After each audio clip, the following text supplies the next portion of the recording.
Welcome to the Nordregio Forum 2020, the annual highlight event of Nordic Knowledge Exchange for Sustainable Regional Development. This year, we invite you to learn the latest from our researchers and regional experts, vote, discuss, and share your best examples on some of the hottest topics in the Nordic region. Affordable housing, how to thaw the frozen rural housing market. How to overcome barriers against inclusion, holistic city planning. What is the future of labor? How to match skills, education, and location. Broadcast to you live from the September studio at the heart of Stockholm.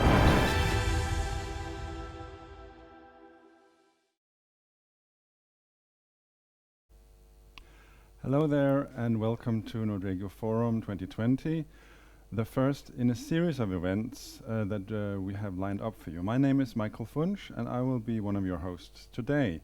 And we will be looking into what's going on in the regional sector throughout the Nordic countries.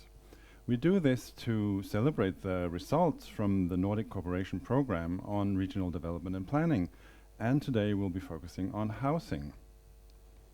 Normally, Nordregio Forum is a physical event where you have a chance to meet your colleagues from the other Nordic countries and hang out and mingle. But unfortunately, we, due to the circumstances, of course, will have to do this online. There will, however, be a chance for you to mingle at the end of the event, so we hope you will use that opportunity. But before we go into the event itself, we would like to welcome a special guest, the Secretary General of the Nordic Council of Ministers, Paula Lehtomäki, who is with us from Copenhagen to give an introduction. Paula, are you there? I am here. Hello there and welcome to you. Thank you. I will give you the floor for some introductory remarks. Great. Thank you very much, Michael. Ladies and gentlemen, this is very much my privilege to open this series of events which will mark the Nordregio Forum 2020. And I think it's great that even though we can't meet physically, but now the event consists of 5 online events, which gives more people the opportunity to participate and makes it possible to cover a wider range of topics.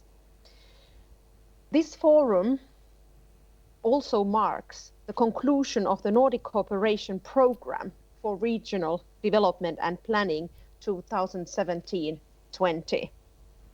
We are now looking forward to a new cooperation program for the coming years, which will be an integral part of our vision for Nordic cooperation. Our vision is that the Nordic region becomes the world's most sustainable and integrated region by 2030. This is an ambitious vision, and therefore it is necessary that all relevant actors are involved and contribute to our common work, not least civil society, our own institutions, and their partners.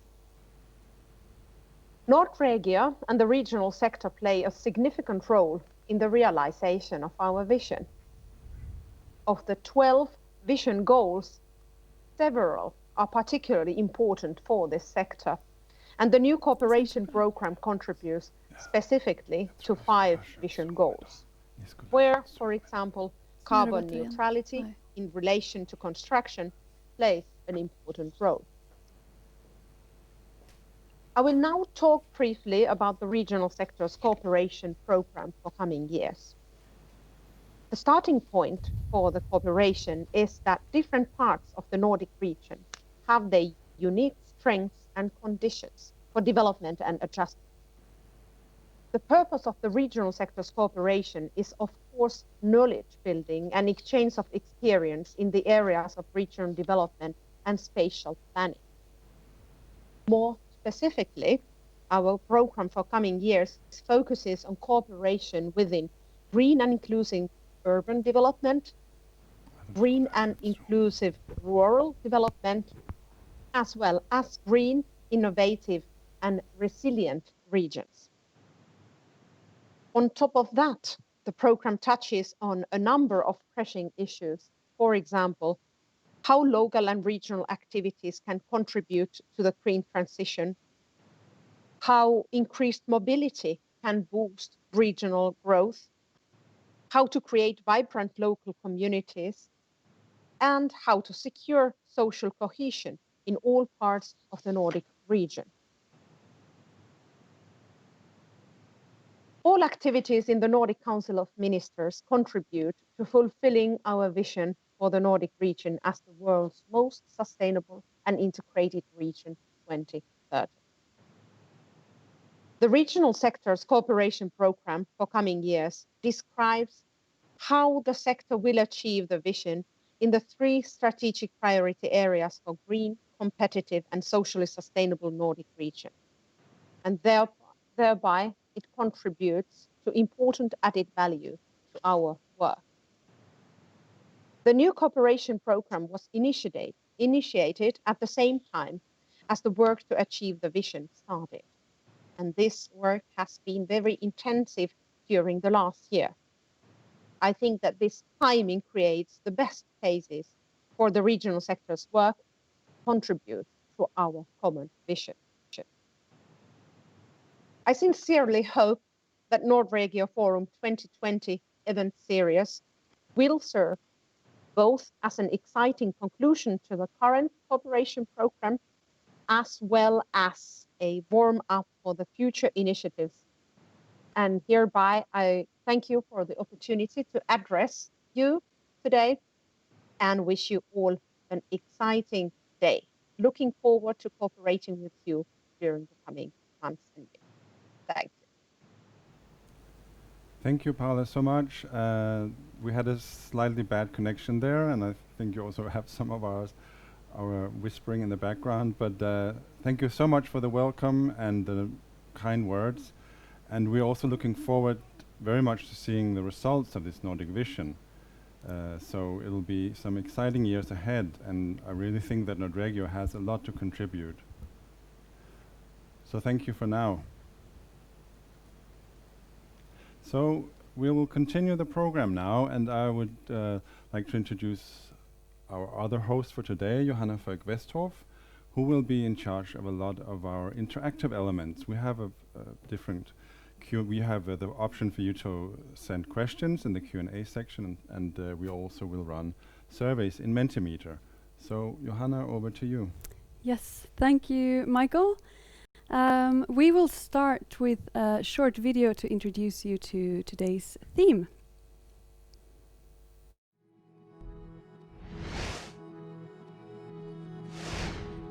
During the past decades, the housing market in the Nordics have gone through significant changes. In many rural areas, the market value of houses is low, often considerably below the cost of construction. What is the role of financing, the role of municipalities, and the potential benefits of larger rental market? What are the effects of policies on spatial injustices? And how do we increase access to housing in urban areas with predominantly unaffordable options? Welcome to the first session of Nordregio Forum 2020, Non-Functioning Housing Markets in the Nordics.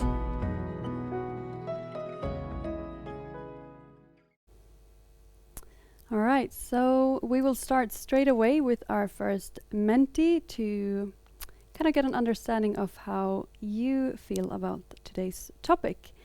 So if you all go to menti.com, and you should see the code on your screen now. And here is the first question of today. How well do you think the housing market functions for ordinary citizens in your country? And yes, now it'll be interesting to see if you agree with us, if we are actually dealing with non-functioning housing markets or not. If you don't agree with us, hopefully we can convince you throughout our discussions today that at least we have some challenges ahead of us. Absolutely. I see the results are coming in. Very interesting. And there we go. They're still dropping in, but the majority seems to think that they are working fairly well. Small percent thinks very well, but yeah, a majority thinks fairly well.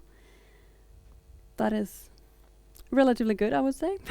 There is room for improvement. There is room for improvement. For definitely. sure. Mm. Okay, so Yes, well, then we are actually ready for our speakers. We have an exciting lineup of speakers for you today. First out, we have Egon Nohr from University of Southern Denmark. Then we have Moa Tunström from University of Karlstad. And finally, we have Søren Kvist Eliasen, sorry, Danish. But he is from Nordregio, who is located here in Stockholm.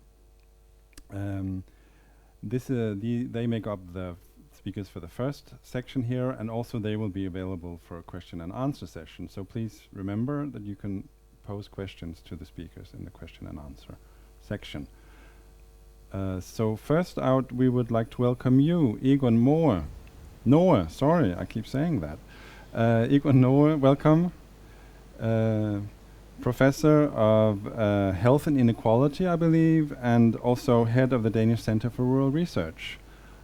But you have promised to give us an overview today of the housing sector from a general perspective, not just rural perspective, and you're also going to talk about financialization, I believe, so I'm curious to hear more about this. So over to you, Egon. Thank you very much. First of all, I would like to thank for the opportunity to be the first speaker this series of events, and it's a great honor for me. Then I am in a position where I can't see the PowerPoint presentation here. Is it working? Okay. Yes, thank you. The title of my presentation was "Make Housing Market Work for People." And I think it's a quite challenging title for this opening speech, but I'll try to, given the vote before, I'll try to convince you that there is a problem. You may change to the next slide.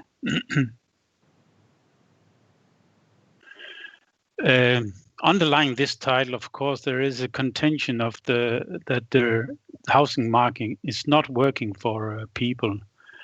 I was told to give an overall perspective, but of course my own perspective, where have the strongest knowledge, is a rural perspective. And I have to say, a lot of people would not agree with this, because there's a lot of people who really thinks and feel that the housing market is working quite well for them, and they are indeed making a lot of profit out of it. But the main problem, seen from my point of view, is that homes have been transformed from object of use to objects of investment, from working for people to working from the financial market. And of course, it's a quite complex matter, but I'll try to give you a short and hopefully a little provocative introduction to the line of argument behind this statement. And there is three elements of this argumentation. First is as already mentioned, the introduction to what's meant by this financialization of owner-occupied dwellings or private housing market, and what is the effect of this financialization, and least what to do about it. And of course, it's a quite complex matter, but I'll try to introduce you to some of the main elements of this financialization. And we may have the next slide, please. Underlying this process of financialization, there is I think, as I'll argue later on, it was very much taking point of departure in the late 80s and the early 90s, when we're talking about the housing market. And the first element was the liberalization of the financial market that were opened up for investors to cross borders, and the liquidity of owner-occupied dwellings became interesting for the financial market, there was a kind of security for the markets out that in a situation where it was a lot of investment was unsure, it become more and more interesting from the financial market perspective. And then from a political perspective, it also become interesting a way to stimulate economic growth, because the liquidity of these private homes could be turned into income and as a kind of work as a kind of kickstart for economic growth. And as a part of this, there was developed a whole range of new financial mortgage products. We know from US the subprime loan that was very much accelerated the house market price over there. And also there was a change from, especially in Denmark, I think in most countries, there was a change from long-term interest rate to short-term interest rate that meant more market sensitive, but also in general a lower interest rate. And all in all, this led to a decrease interest rate more or less continuously from early 90s to now, and it had materialized in increasing housing prices. And especially in Denmark, we experienced a huge house price bubble in the middle of the zeros, and what was a part of this financial crisis we experienced in Denmark. So all in all, the interaction between these complex elements stimulate that equity was turned into income from a house owner's perspective, especially when if you have a house situated in a growing market. And as a result, home was transformed from object of use to object of investment, from working for people to working for the financial market, and from a social right to a means of wealth. And these statements I have from the literature about financialization of the owner occupied dwellings. We may change to the next. And just to visualize how this financialization had developed, I find this graph presented the increase in mortgage to GDP in different countries as an expression of how much more mortgages that have been offered to the housing market. And if we see all the Nordic country within this, unfortunately, I did not have for the rest of the Nordic country in this figure. But if you see in Denmark, Sweden, and Norway, there was we all experienced a quite strong increase in mortgage to GDP rate from 2000 to 2012 or 10. And if you have the same figure from 1990 to 2020, you'll see a very, very strong increase in the mortgage to GDP rate. What's also interesting is that it's especially in countries, small countries with the open economy, where they have used this as a means to stimulate the economic growth in these countries.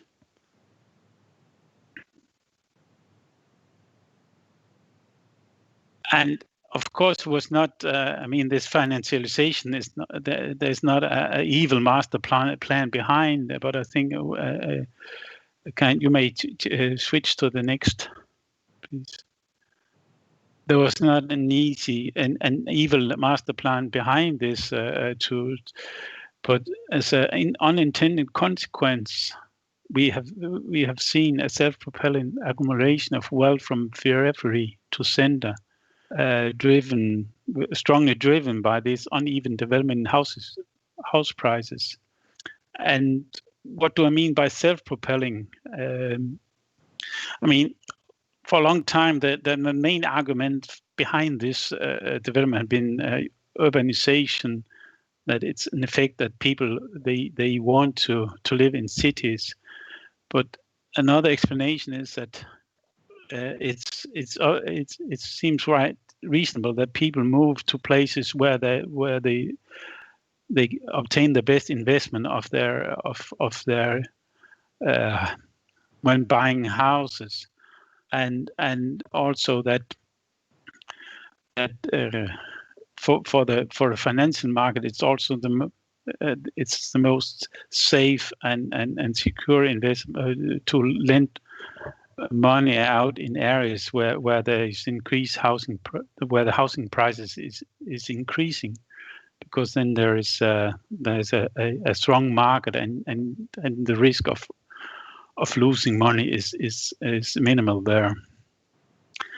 But as a result, it's also a giant spatial segregation machine, because people are moving to where they can afford to move. I mean, if we want to build a more luxury house, you need to move to an area where the market support this. So what we're seeing is this financialization. At least that's my argument. That is a kind of really contributing to this segregation. And we see, if we look to some of the countries at the moment where you really see this spatial segregation, is also where you have a strong financialization of the housing market. It's also having effect that is redlining some areas where you're not able to obtain a mortgage loan for either purchase or restoration of your houses. So you have rural areas where the market the financial market simply do not support the housing market. You have the same. You have other effects in larger cities. As also will be a theme today, where the increasing housing prices is squeezing people with low income out of cities, and where it's very difficult to find affordable houses. And also in rural areas, you have a elder population that is not able to. Well, they have had the expectation that they could live from the savings in the house, but because the market there is collapsing, they do not have any savings anymore, and they are not able to sell the house. So there's a lot of elder people in a very bad situation in rural areas. And in what we see, the regulation after the financial crisis somehow enforce this, because it's seen from a financial point of view. It's important that you do not end up in a situation again where you do not have money enough to lend out. So to reduce risk, there's been a lot of regulation going on, among others from the general regulation of the Basel III. So it become after the financial crisis, it become even more difficult to borrow money in large rural areas, and we have seen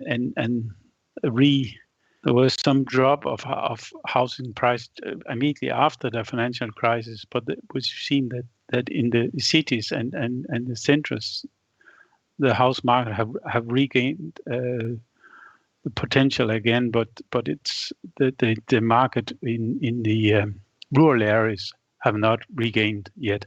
And I have some figures to support this. Next slide.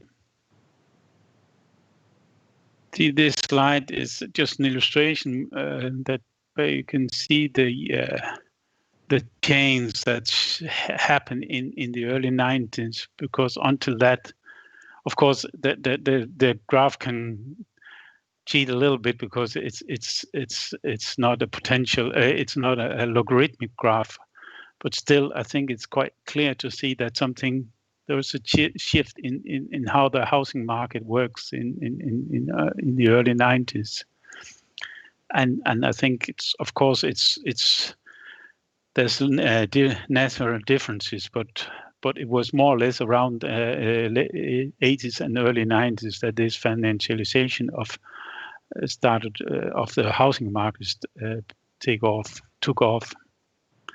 Next slide, please.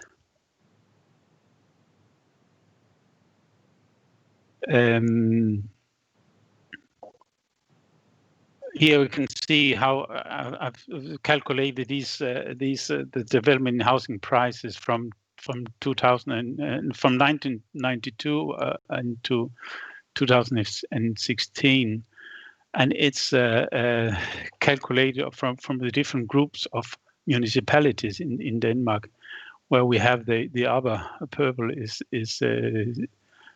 city municipalities, the light blue is the close to city municipalities, and the green is what we normally call rural and municipalities, and the red one is the far out municipalities. And I think it's a clear visualization that there is this center to every differentiation of house prices, and that after the financial crisis in 2007-8, the prices for the house prices in the big cities have regained, but it's still going down in the outer rural areas. And if we see, we should go to the next slide, please. This just two slides showing about what is the mortgage lending per year for these different kinds of municipalities, and we can see that it's the city municipalities that is obtaining the far largest share of the yearly lending in mortgage, and if we see if we go to the next slide, you see that there is the total mortgage lending for the cluster of municipalities. You see that the city municipality is more or less accounting for half of all the mortgage lending in Denmark. So it's just an illustration of this how uneven this market is, and that the red one, the outer municipalities, is more or less not part of this mortgage system. Unfortunately, I didn't have the figures before 2009 because from Danish statistics, but if we compare with the other graph, we could realize that it had been there's been a huge differentiation going on. And what to do about it, how to make market work for people. If you go to the next slide. I know it's not a very popular statement, but I think we need to tame this financialization of the housing market by restricting some of the driving forces, and at least from a Danish perspective, the profit made from increasing housing pricing is more or less tax free, but also some of the driving forces for this financialization is introduction of low rate, the short rate mortgage loan with a higher risk, and the use of introduction of interest rate only. And then finally, this as a part of this financialization, and digitalization, the area become a much more stronger determinant of the house prices, and thereby what's possible to borrow for investment in houses or building or rebuilding. And as an argument, also logical argument here, is that the problem cannot be solved by the measures we are trying to use today, by removing the surplus of houses or decentralization and governmental guarantee for financial risk. They are important, but I think as long as we do not reduce the financialization, the other issues will not work properly. And the final slide. So if we want to make house work for people, I think we need to work on retransform homes from objects of investment to object of use. So make the housing market work for people and not only for the financial market. And if you want to read more about the argumentation behind this financialization, you can find in our fresh report on boligfinansiering i landdistrikterne, and that can be downloaded at our homepage at Center for Rural Research. Thank you very much. Thank you so much, Egon. Remember, everyone, that you can ask questions for Egon that we will take in the question and answer section later. But right now, we would also like to ask you a question right away.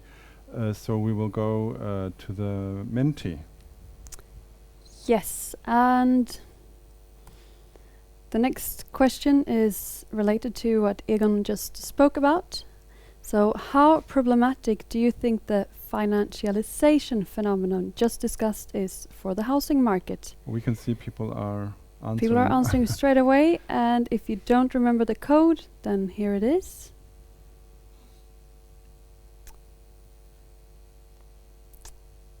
We are getting some responses in. Well, we can start. We can practice how to say financialization. Yes. While we're waiting for the results. It's quite a word and quite a troublesome phenomenon. Absolutely. Yeah, answers are coming in, but I think that we can say already now that the majority of you agree that this is a major issue. Yes. So, yeah. Thank you very much, Egon. We will come back to you in the question and answer section. Now we would like to welcome the next speaker, who is Moa Tunström, who is currently senior lecturer at Karlstad University. Welcome, Moa. You were also a former colleague from Nordregio, so it's really nice to see you here again. One of the last things you did at Nordregio was to work on this report as a curator of this report that we'll talk about now. Why does the contemporary Nordic welfare state lack affordable housing? You had a whole group of people write about this, and now you're going to give us an overview of some of their findings. So, Moa, over to you. And let me say, when you have 2 minutes left, I will just come in and say, Moa, 2 minutes left. Okay? We'll work with that. Thank you. Thank you. Sounds good.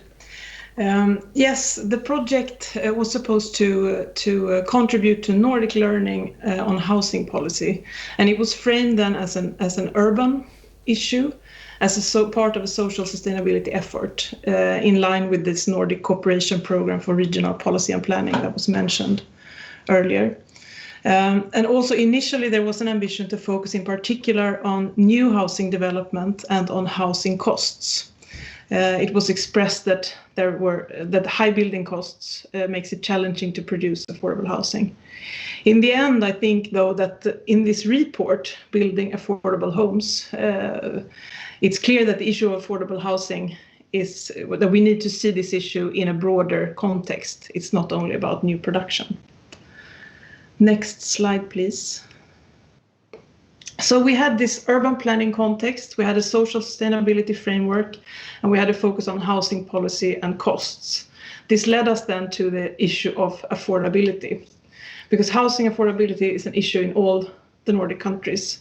There's also a strong ownership norm. Housing is a commodity and an investment, but at the same time then it's seen as a right.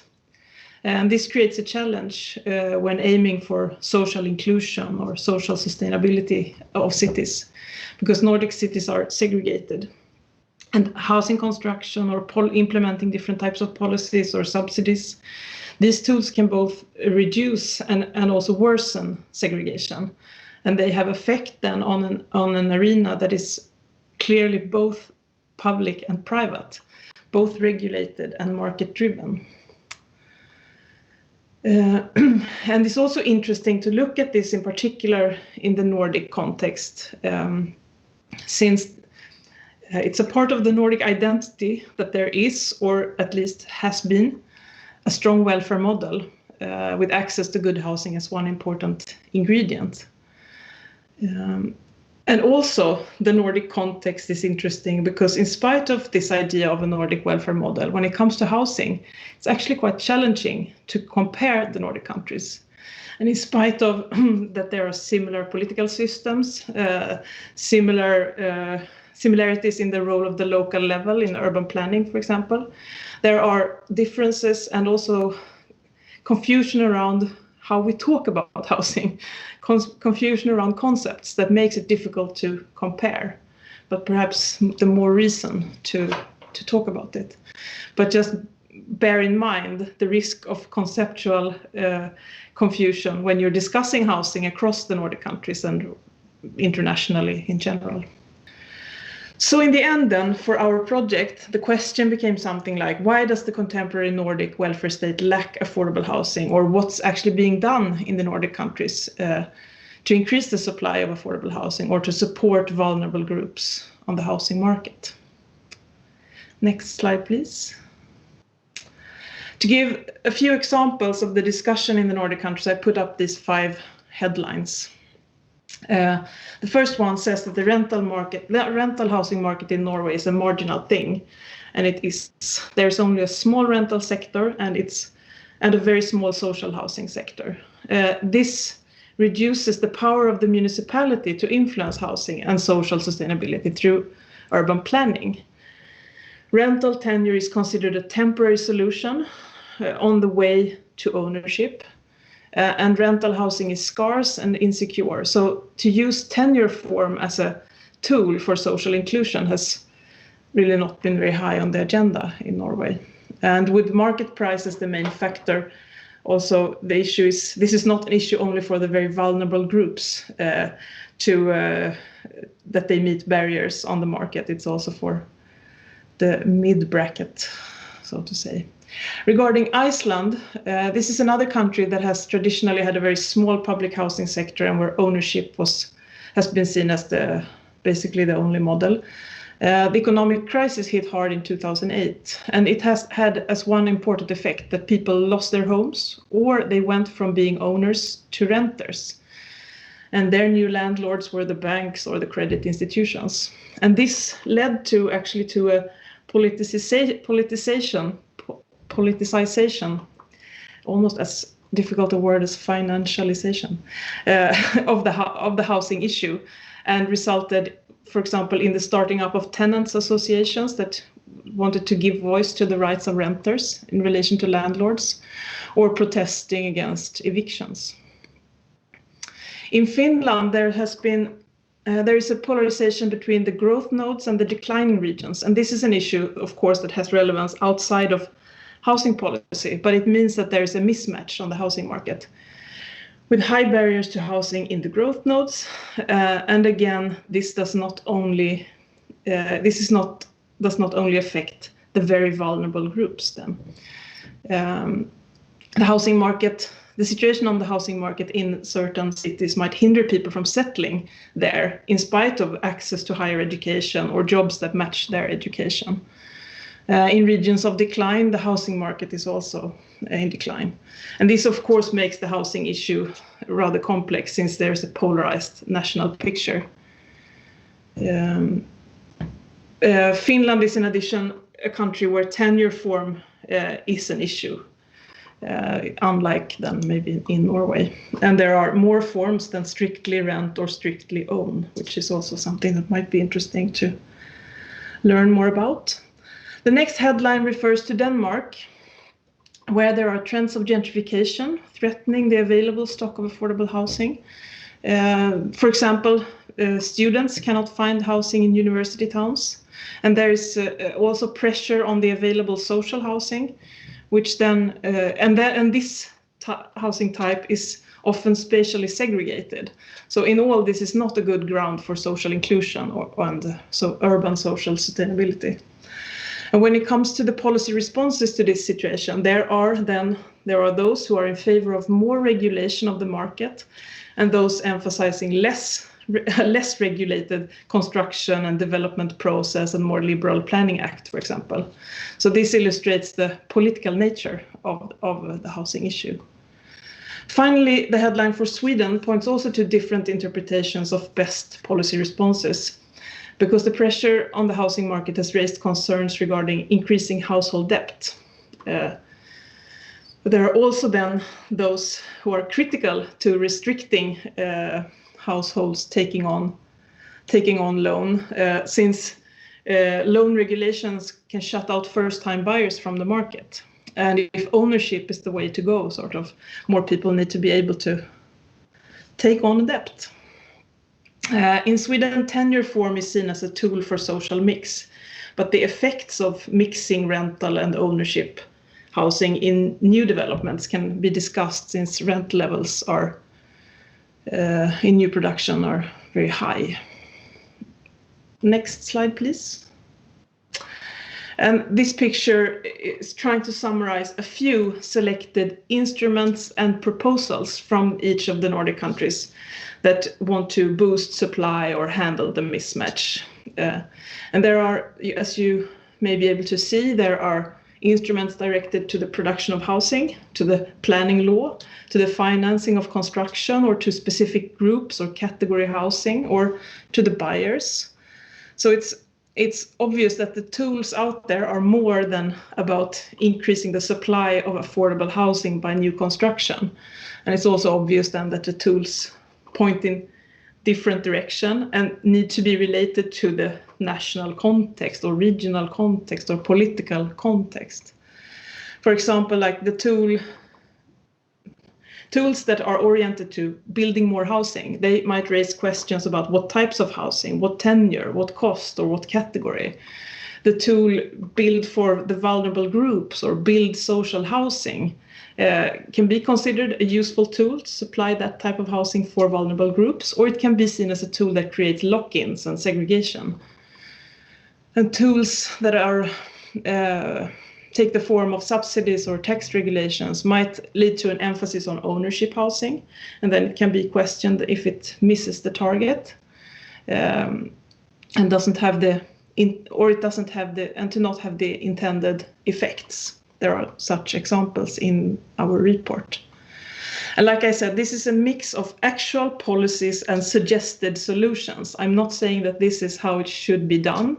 I'm saying that this is part of the discourse in the Nordic countries.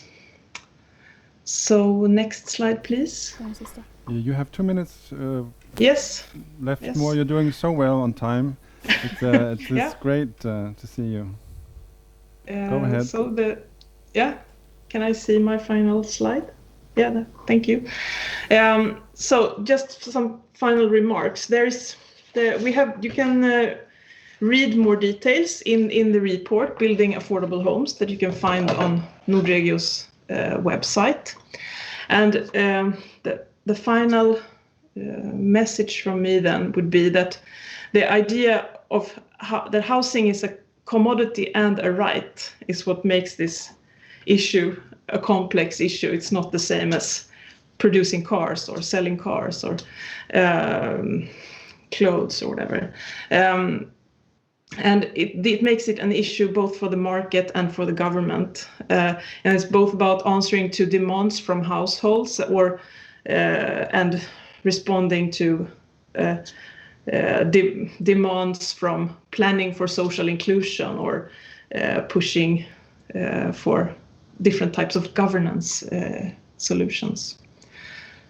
So those were my final words. Thank you so much, Moa. Affordable housing is a problem throughout the Nordic region, but could you, I know you hate if I put things like that, but if you were to pick a winner, who would you say, who is the least problematic, or which country has managed to put in place the best policies to make housing more affordable? Can we say anything about that?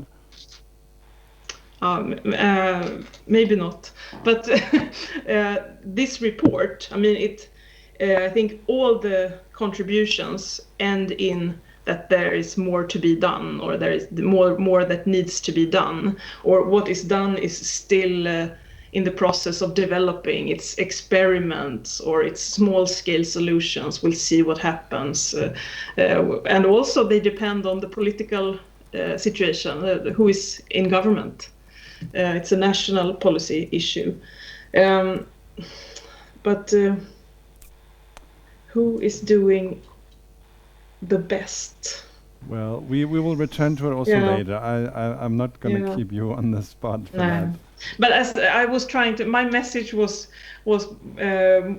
showing the variety of tools, and also then that there is no clear image of what is the right tool, or what is the best tool, or what is the most functioning or efficient tool. It depends on if you think social housing is a good solution for affordability, or it depends on if you think ownership is the goal. And these things are political issues, normative issues. Yes, and where that you have actually to take leads a us to stand. our survey, our Menti question, because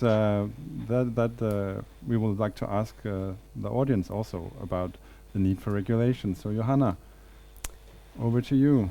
Yes, and I can actually see that people have started to respond already. The question is, do you believe in more or less state regulation for an increased supply of affordable housing? And I know that there are more people than this participating, so please give us your vote. And you can all see that a majority thinks that there should be more state regulation. It would be interesting to see what country people come from when they say more and when they say less. Yes. But yes. we will. I think that's an interesting conclusion also to your presentation, Moa, because I think that was one of the points you touched upon, as you said at the end, the need for regulation. So there seems to be a consensus about this issue. Definitely, yes. Okay, thank you so much, Moa. You'll be staying with us for the question and answer session also, of course. Please remember to send us your questions. We will move on to the next speaker, who is with us from Denmark. Søren Kvist Eliasson, hello there. Hello. Also a colleague from Nordregio, who is the co-author of another report that's also been produced for this Nordic Cooperation Program for Regional Development and Planning. And it's a report about rural housing challenges. And you're going to talk to us about the frozen housing market. So please proceed. Okay, thank you. In that way, I'm partly in line with what Egon just mentioned, and it's definitely not. We also managed to cooperate throughout the project work, but I will argue for a frozen market and then show some of the mitigation measures we have found. But clearly we are on another level than we are not handling the financialization, as Egon talked about, but at a lower level. And we produced this report Michael talked about and a policy brief that can be found on the homepage, and I hope there will be sent links also. Please, the next slide.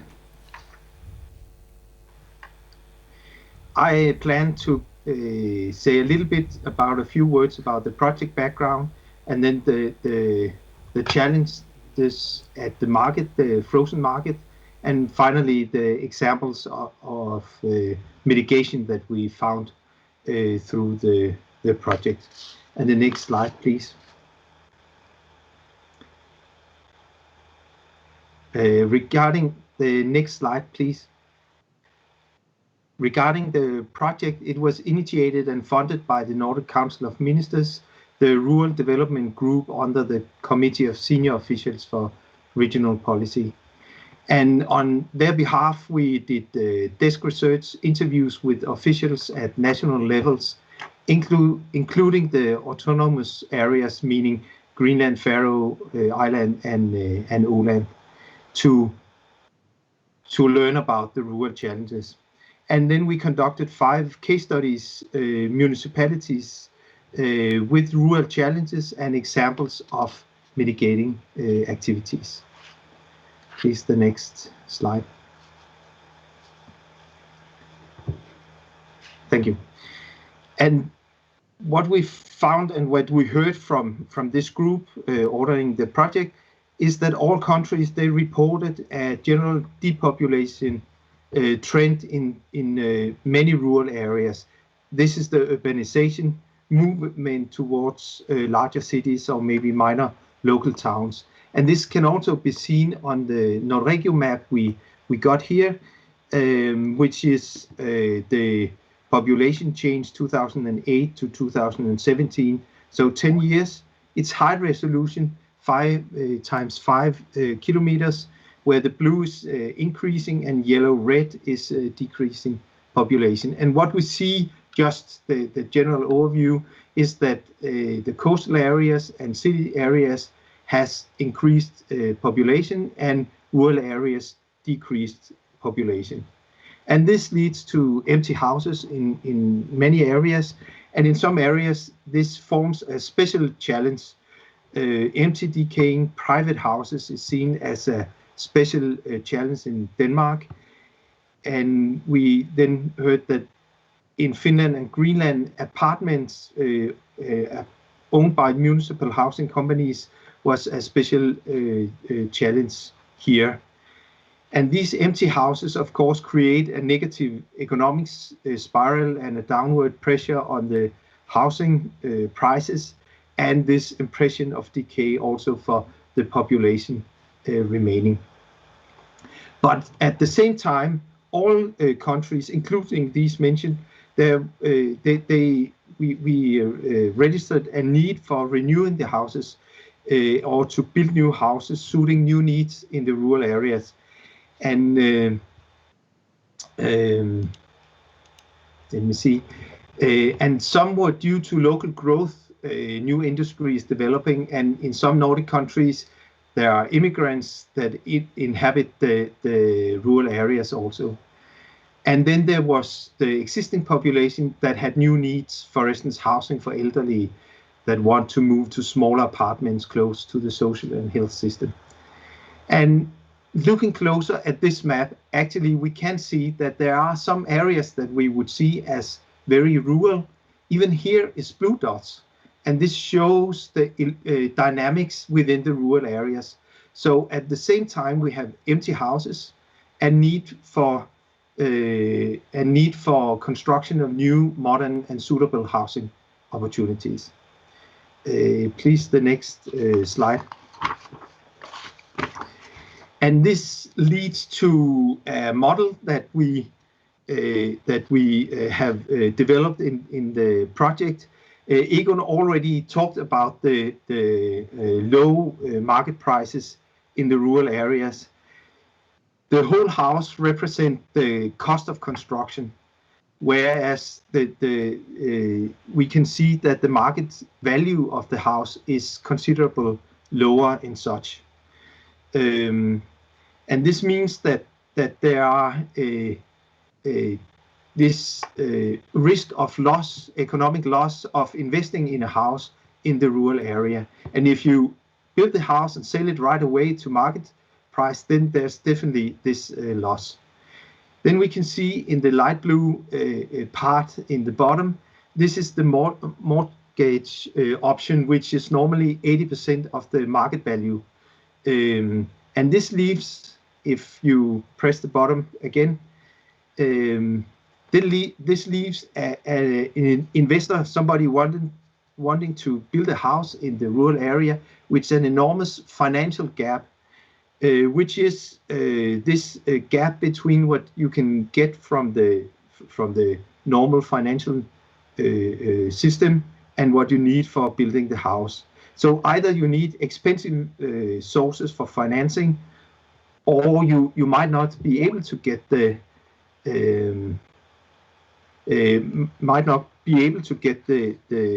loan at all, because as we can see, a part of this financial gap is not secured by the value of the house.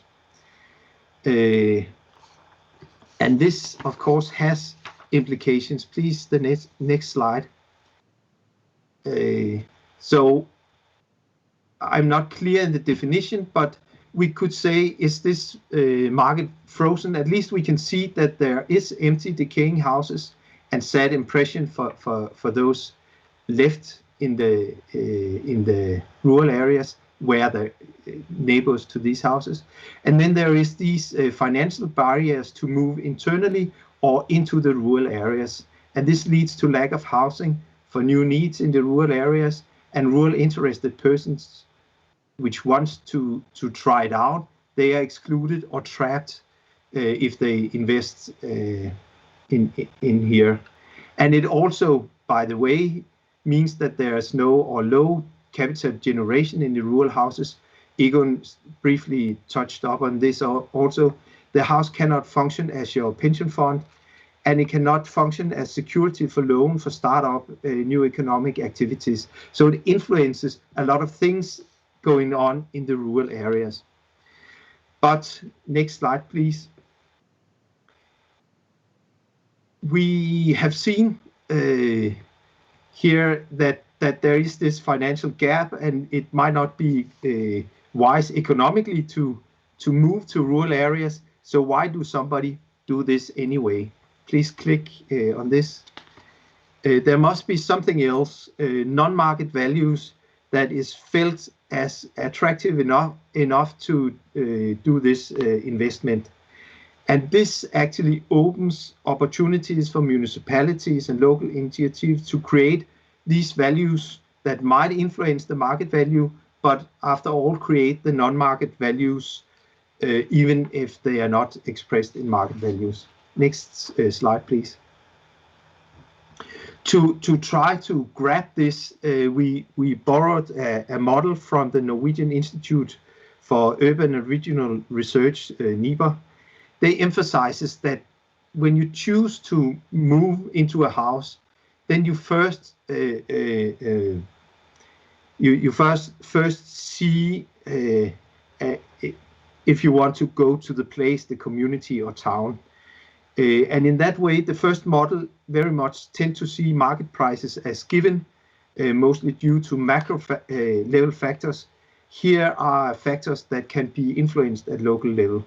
And then they NIBA highlight that there are certain things that requirements to the place, livelihood, jobs, or at least you can commute to jobs, natural qualities, service infrastructure, which could be schools, kindergartens, healthcare, meeting places, cafes, and so on, and social qualities, which could be family network or inclusive social norms at individual level or organized in clubs or organizations. And this forms the attractiveness of the place, which is the first condition for moving here and taking this economic risk of loss after all. Now, if I can have the next slide, please. In this project, we did these case studies, and I will here present in three groups different mitigating measures. The next slide and the next again. Yeah, the next. Thank you. The first issue is more on state or municipal level, public measures regarding the financial gap. We found a few countries focusing, so to say, on the supply side, actually reducing the housing stock by support demolition of houses, as takes place in Denmark, or apartment blocks in Finland. Most, though, focus on the demand side for supporting this or thawing this frozen market. There's these general investment subsidies for construction that also Moa talked about, which can be also used in the rural areas. I think we will hear about these considerations from Stavsø later. And then there's directed investment from the state top-up loan, addressing the loan need to get higher than the 80% of the market value.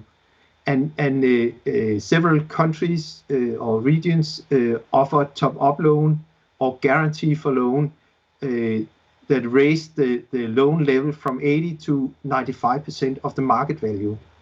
And in Iceland, under some conditions, they offer top loan up to 80% of the actual cost, which, as we saw from the model at least, is actually more than 95% of the market value.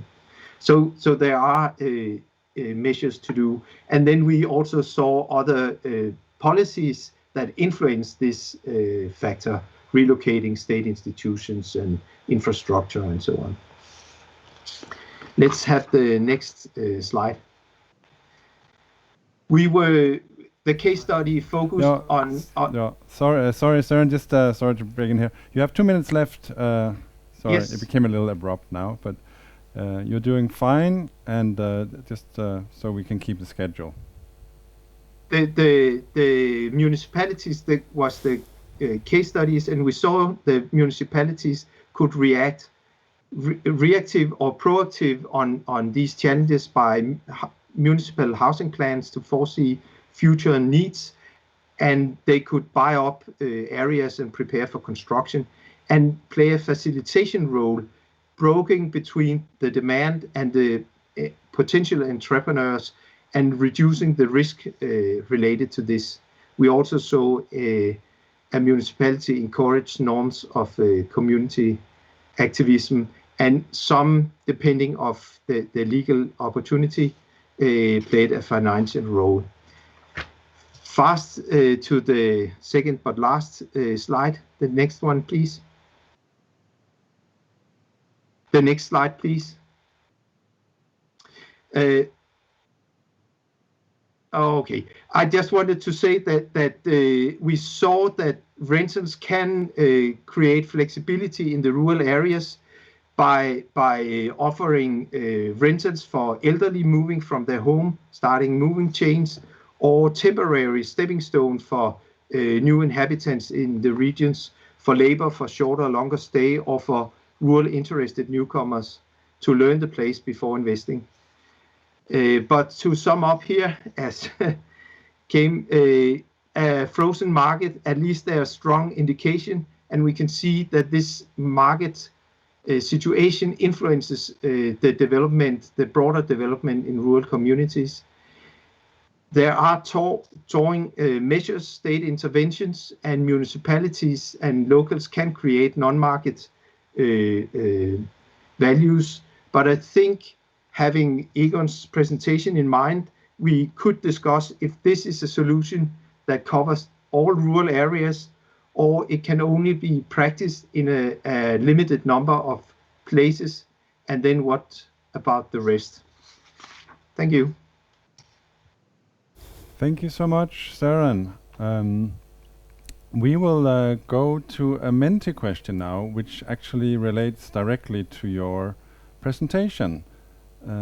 So it'll be interesting to see what people have to say about the options we will provide here. Over to you, Johanna. Yes, thank you. So the next question comes here. From your perspective, what should we focus on first to improve the rural housing situation? And just Menti away, here are the details again.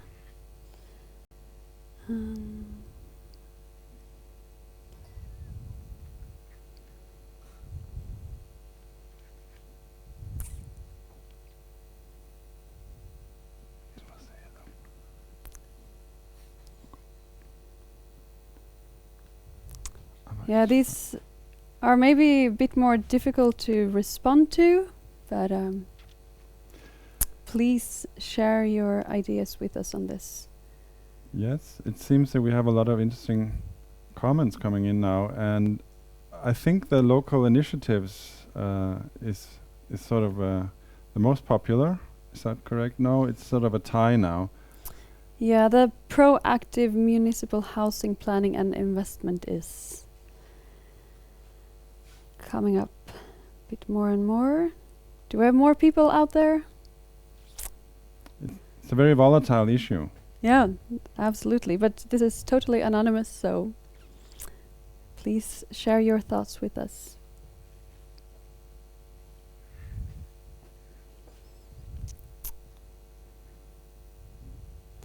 Well, I think we can say that proactive municipal housing planning and investment is the number one option, followed by local bottom-up initiatives for housing and attractiveness.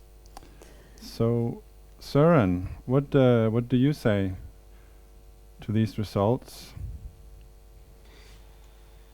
Well, yeah, it's a little bit surprising, as we just heard that the state should play a much larger role in the last Mentimeter question. But at the other hand, I'm very much in favor of local activity, bottom-up initiatives, and in that way, I'm very pleased that this is what is seen. I think we should be aware of these structural factors also. But I certainly think that these local activities is a very central key to increase the quality of life in rural areas, and also to solve some of these housing challenges.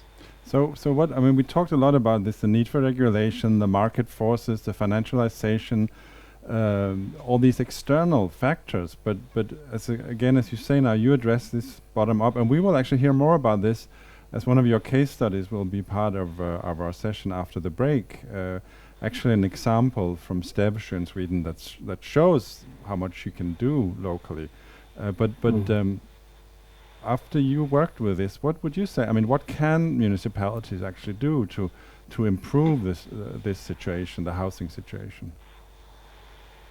Well, I think the municipalities, well, it depends. They have, it differs between the countries what power they have to do something, and they are dependent on development around them in the other areas.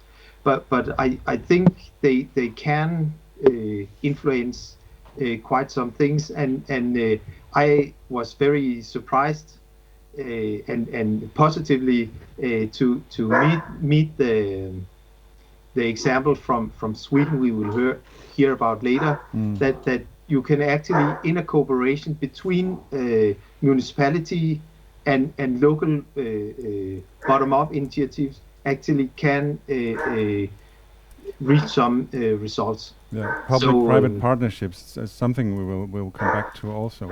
Yeah. So now I would like to leave the floor open, actually, for questions from the audience. So we are ready for more questions coming in. Johanna, have we received anything? We've received quite many questions, which I'm very happy to see. Let's see where we should start. Well, here is a question, and I'll let you decide who should respond to this. But why is regulating the market considered as a demand side and not supply side solution? Why is it a demand side and not a supply side? Well, Søren, you actually talk about this, but Egon also. Maybe Egon first. Could you address this issue? That's a hard one. I think. Yes, we see you kind of in a strange way right now, but. Is it okay now?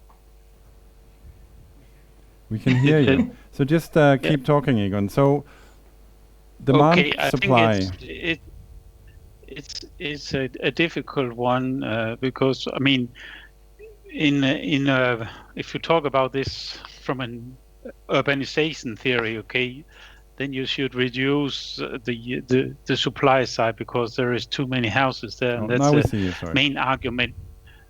That's the main argument for the decreasing house prices. But you could also think about another supply side, and that's the financial supply, because it's easier to borrow money in some areas, and that's driving the activity to the areas where it's easy to look at this, look at the supply. So maybe you should think about regulating the supply side, and so it gives a more even incitement for investment. Well, that was actually one of the premises for why we call this event a non-functioning housing sector. That well, in the cities, housing is so expensive that people can afford to stay there, at least middle income, and in the rural areas, as both you and Søren mentioned, their houses are valued at such a low price that it's impossible to get a mortgage financed. So yes, I think there's something about these market forces that's definitely not working. But one thing, not to be a party killer, but one thing I think is interesting in discussion today is that it seems like a lot of these solutions that we can come up with, it does not include the financial market, which seems like, okay, we have completely given up to make the financial market work in a way that it works for housing. And so we try to either to turn it into a local problem or to find other way of financing. But I think, and I don't know, but I think we should not too soon give up to make the financial market work in a better way for the housing. Otherwise, I think it's difficult to solve the problem. And also, not to be a party killer, but I think what we can see in a Danish context is that, okay, there are some local areas that does it a lot better than others, but it seems like it's not a competition between center and periphery. It's a competition between neighborhoods. Some villages are able to keep the school, and others are losing, and so it's it's not really a game changer. It's just a competition between who is losing the most. That's this On the issue other hand, I also, think- attractiveness that Søren was mentioning. Yeah. But we could see from also from the feedback we got from the participants that regulation is something that we really that is in demand. People would like to see more regulation. So I think we should move on now to the next question. So Johanna? Yes. Yeah, and the next question is actually also for Egon. Along with the financialization, also the planning laws are governing or creating imbalances, especially in Denmark. And the rural areas are thus less attractive for investments. Would making the conditions for housing more equal in urban and rural areas at waterlines, coastal and natural attractive areas by easing up the planning laws a way forward? Would that be a way forward? Very long question. That is a very long question, yes. I think we would like very short questions, but we would of course welcome all questions. So Egon, did you get it? Yes, and I have a very short answer to the question. First of all, I'm not an expert in that, but I think when we easing the plan law, I think it would, of course, it would support the building of summer houses and other kind of activities. But I'm not sure it would increase the or solve the problem for private houses. But to be honest, I'm not an expert in that. We have an economist also coming up with us after the break, so we can put all the difficult questions to him, I guess. Yes. So questions yes. for Moa or Søren? Can I come in? Yes, please, Moa, you have a comment. Yeah, because I think maybe this question about supply and demand came from my last slide, where I sort of used the shorthand way of writing. So I wrote affordability is about supply, that means new construction, or demand, regulating the market. I just wanted to say what I wanted to emphasize was the issue of making people reducing the barriers to the market, maybe, or making people able to act on the market as a buyer or as a taking a loan for in order to be able to act on the market. That's what I wanted to emphasize. So it was not about that it was not concerned supply. I just wanted to emphasize the constructing more housing or regulating the different groups' situations on the market. I hope that maybe explains it. Okay, thank you so much. We will see if we have more questions coming up. Yes, we do. And the first one: to what extent has the pandemic contributed to the urban exodus in Nordic context, and how has this impacted on housing affordability in rural or urban areas? So, who would like to answer this?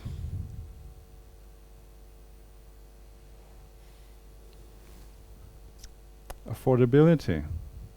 I have no talking idea. About money. Unfortunately, I have no idea if it has influenced yet. So I would like not to try to answer. No. No, let's. We will save that for the economist. Yes. We have one more question.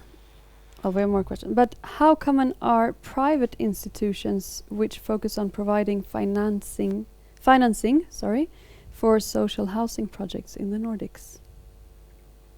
So could you repeat that again? Yes. How common are private institutions that focus on providing financing for social housing projects in the Nordics?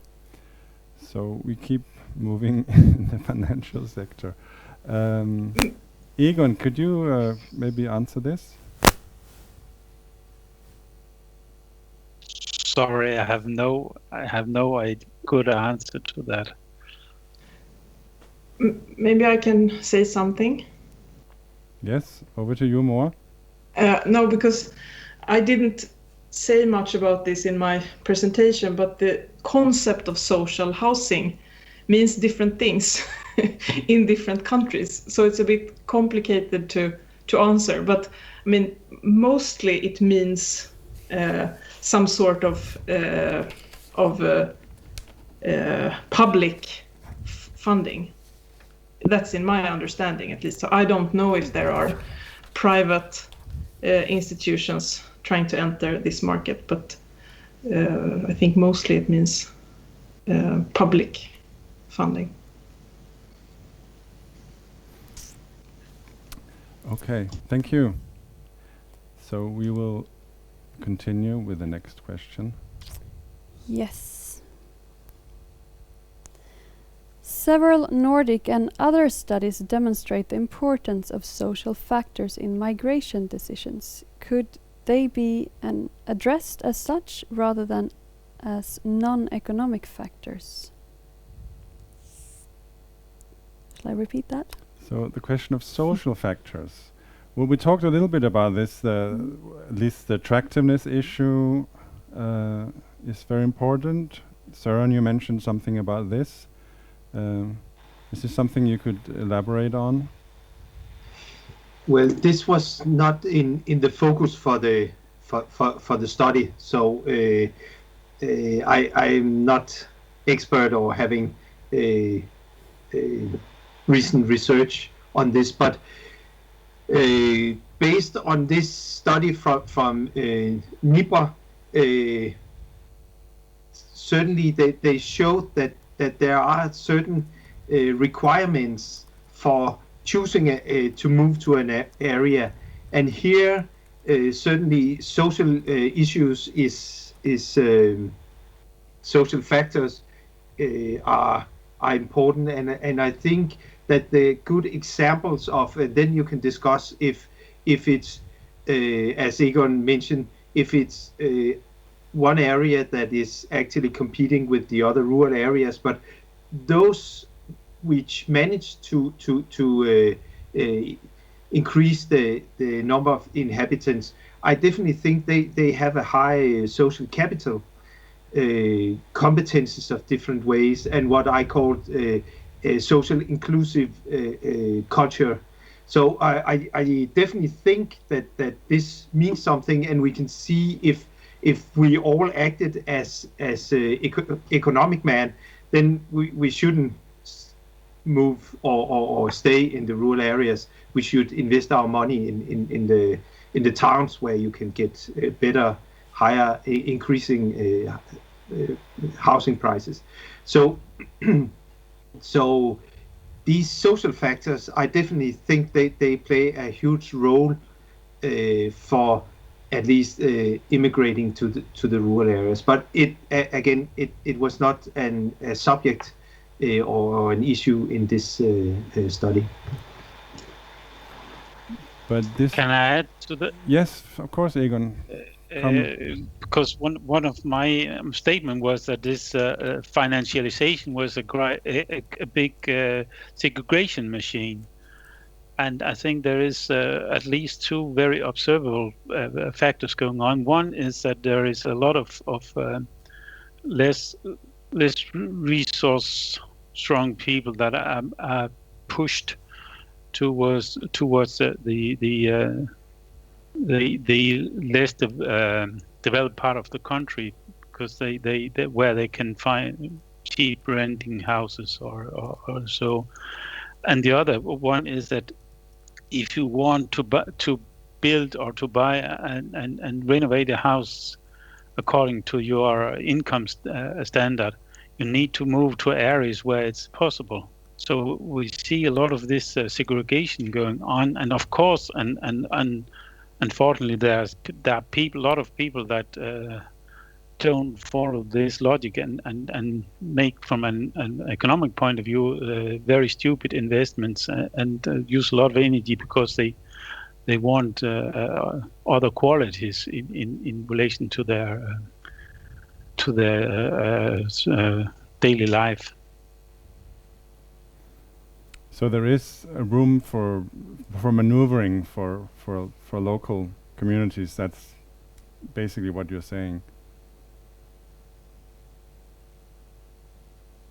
So actually, maybe we could, because we start talking a little bit now also about segregation. Then the topic of the next Nordregio Forum is inclusive cities. So maybe we could also take a preview of that discussion. I know this is something you have worked with Moa quite a lot.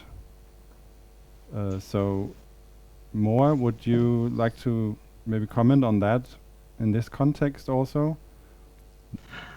On the risk for segregation? Yes. Or,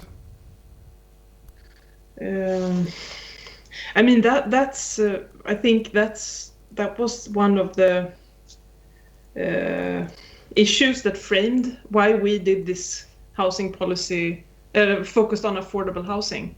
It was the situation of segregation, and it's also comes up all the time in the contributions, I think, as a starting point, but also as a risk from like if you want to support vulnerable groups by building cheaper housing, you can also risk increasing segregation. Sorry, there are a lot of messages on the screen that was distracting me.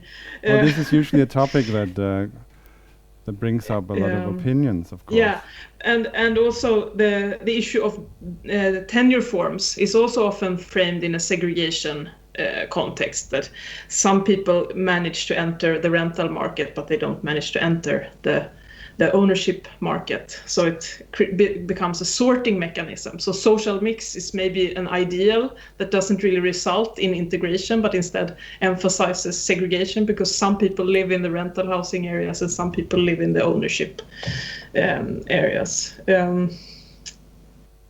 Yeah. So this is contributing to this, the gaps that we have discussed, really.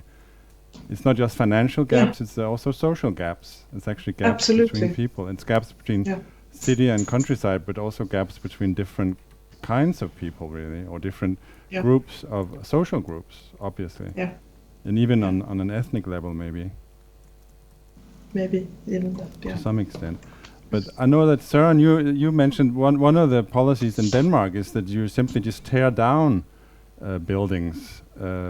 They work, they try to work on the supply side in a way by removing houses. That also happens in the so-called ghetto areas in Denmark.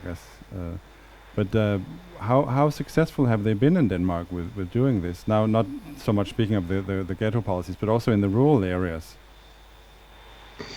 Well, you must say that actually the funding for removing houses that people have given up of some reason is less than what is yearly coming in.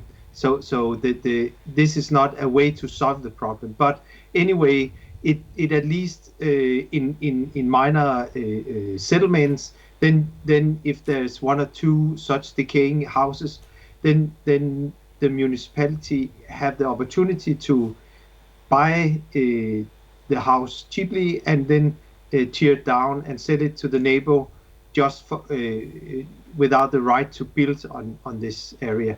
And of course, it has a function for reducing the supply. But honestly, it's also a matter of making the local area nicer. And then there's also this challenge that these poor people Egon talks about, that is pushed out of the larger cities. There has been an industry of buying up these very bad standard houses and then rent it to these people with nowhere else to live. And in that way, it's also a way to protect yourself of export of social problems from the towns to the rural areas. So there are more than just reducing the supply element in this. But I think they actually managed to establish nice villages in Lolland Falster where they have done this the most, and which is the case in our study. And these municipalities raise in the they seems much nicer, and I'm sure that the livability is much higher. Though so far I haven't seen that it can be measured in the market prices. So it, as a tool for decreasing the supply to get a higher market price, it seems not to function like that. Okay, thank you so much. We'll have to wrap up this interesting discussion now. And now I just use the word ghetto, which in Danish is often used for socially challenged areas. So maybe that set the kind of mood, and we would that's not a very fortunate mood probably, and we don't want to end this on a negative note. But we have a short Menti for you here about coming up about what is your mood at the moment. So Johanna. Yes, there we go. Another Menti for you. There you have the code. It's the same one as earlier, and just share a word with us that describes your main takeaway so far, or a feeling, as Michael just said. Complicated. Oof, that's a hard start. Yes. Complexity. Hopeless. Oh, Oh, we didn't I want to hope leave you're you. yeah, I hope that refers to the housing market.